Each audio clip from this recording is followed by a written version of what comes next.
Tag TV brings you daily news bulletin from India. Breaking news and views from India.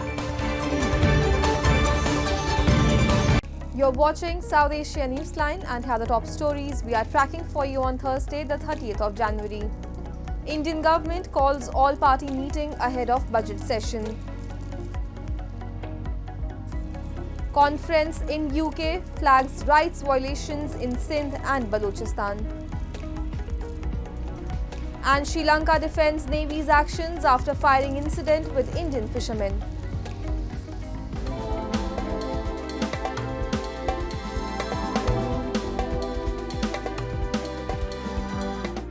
And now for all the details.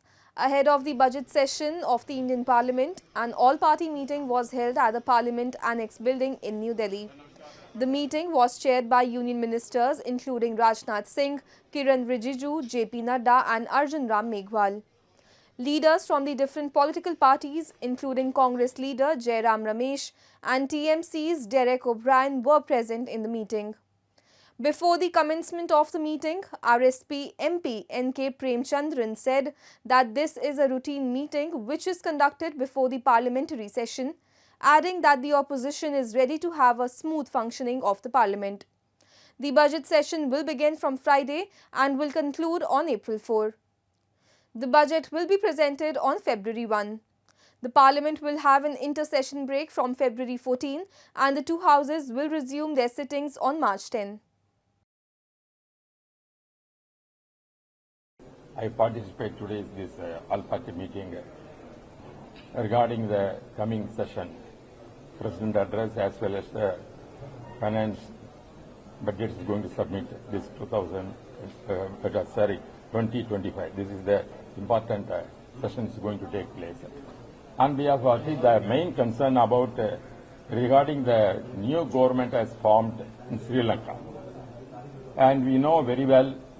Honorable Prime Minister Modi ji also previously said that Kacheti is one of the part of the Indian territory as given illegally by the previous Congress government in 1976 during this period. Therefore, 73 to 76, that is the period as given, but not ratified by the Parliament. Therefore, even the ruling party many times in occasion Parliament they also accepted this issue, which raised by our Honorable former Chief Minister and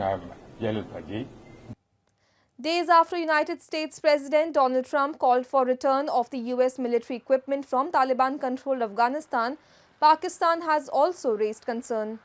In a statement released on Wednesday, Pakistan's Foreign Ministry spokesperson Shafqat Ali Khan said the advanced weapons left behind in the aftermath of the US withdrawal from Afghanistan has been an issue of profound concern for the safety and security of Pakistan and its citizens.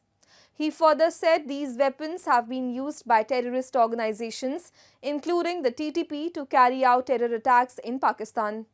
We have been repeatedly calling upon the de facto authorities in Kabul to take all necessary measures to ensure that these weapons do not fall into the wrong hands, the statement added. According to a report by US Defense Ministry, the troops left behind around $7 billion worth of military equipment in Afghanistan, which was later seized by Taliban.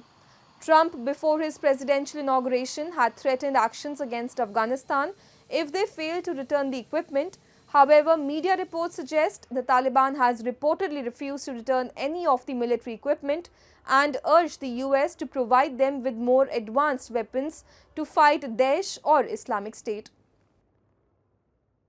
A conference on gross human rights violations in Sindh and Balochistan was held on Wednesday at the House of Commons, London. Hosted by British MP Bob Blackman and organised by the Asian Human Rights Forum, the event highlighted alleged oppression by the Pakistani military. A conference hosted by British MP Bob Blackman in the premises of the House of Commons and organised by the Asian Human Rights Forum highlighted gross human rights violations in Sindh and Balochistan by Pakistan. MP Blackman expressed concern over Pakistan's human rights record, urging stricter scrutiny of UK aid to Pakistan.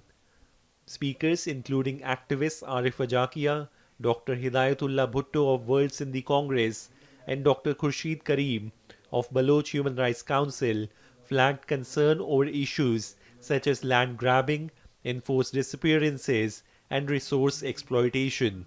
Bob Blackman, in his opening statement, he said that Pakistan is recipient of British aid in huge amount, and I'm afraid that these funds are used against the people of Pakistan, and it worries me that Pakistan is committing such gross violations of human rights.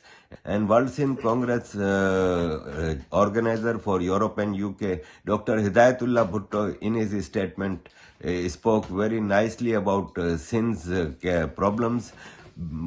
He highlighted the case of land grabbing by Pakistan Army on the name of corporate farming. Pakistan Army is grabbing Sindh's agriculture land. Dr. Hidayat Bhutto brought many facts and figures on this topic.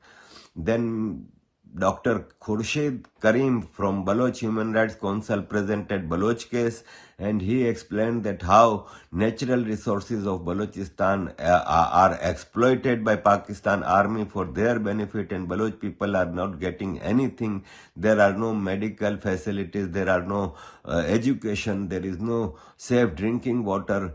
Activists allege that the situation in Sindh and Balochistan is not highlighted by the Pakistani media, compelling them to seek intervention through global platforms. A day after India launched a strong protest against the firing at Indian fishermen by the Sri Lankan Navy, Colombo has defended the move and said the action was in accordance with legal protocols. In a media briefing, Defence Secretary Air Vice Marshal Sampath Thukontha said the Lankan Navy, after observing a cluster of Indian fishing boats in Lankan waters, launched a special operation to send away these boats. He further said the Lankan Navy was compelled to conduct non-compliance boarding, during which Indian fishermen behaved in a hostile manner and made an attempt to snatch a firearm from the naval officer. The Defence Secretary added, during the process, an accidental fire occurred, which caused slight injuries to 2 Indian fishermen. The prolonged dispute over fishing rights has been a source of tension between India and Sri Lanka for many years, as they share an expansive oceanic border without clear demarcation. Fishermen from both sides frequently stray into each other's waters while netting their catch, often resulting in their arrest and prolonged imprisonment. Bangladesh Press Secretary Shafiqul Alam on Wednesday said that the possible date for the next election will be announced based on the report of the Reform Commission, expected to be submitted in February. Alam said that the Reform Commission's report will be reviewed and discussions will be held with the political parties to arrive at a consensus before finalizing the election schedule. He further said that if the parties feel more reforms are necessary under this government, the process could extend by another 6 months, meaning the election may be held by June next year. Political parties have repeatedly urged the government to complete the reforms swiftly and proceed with the election. Since the ouster of Prime Minister Sheikh Hasina, Bangladesh is being run by Muhammad Yunus. Scores of Hindu devotees took a ritualistic bath and offered prayers in the premises of Pashupatinath temple in Nepal as part of month-long rituals of Swasthani Brat Katha. Take a look. Nepali Hindu devotees undergoing the arduous fasting of Swasthani Brat Katha made their first stopover pilgrimage, commonly called Pardes Yatra, at the Pashupatinath temple on Wednesday. Braving the winter chill, dozens of Hindu women, some of whom travelled about 13.5 kilometers on foot, performed the ritualistic bath and worshipped sitting on the hay straws on the banks of the sacred Bagmati river that flows through the Pashupati area. The annual month-long religious festival is marked by fasting, holy bathing and reading sacred texts, especially by women for their family's welfare or for getting a good spouse. Devotees during the festival read 1 chapter out of 31 lessons a day from the religious book of Swasthani, which comprises of stories including tales on creation of the world, Hindu deities and demons.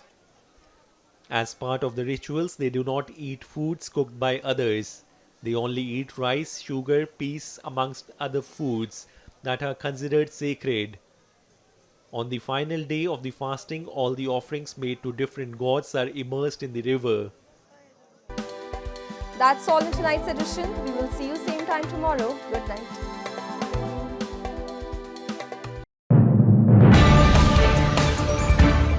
Tag TV brings you daily news bulletin from India. Breaking news and views from India.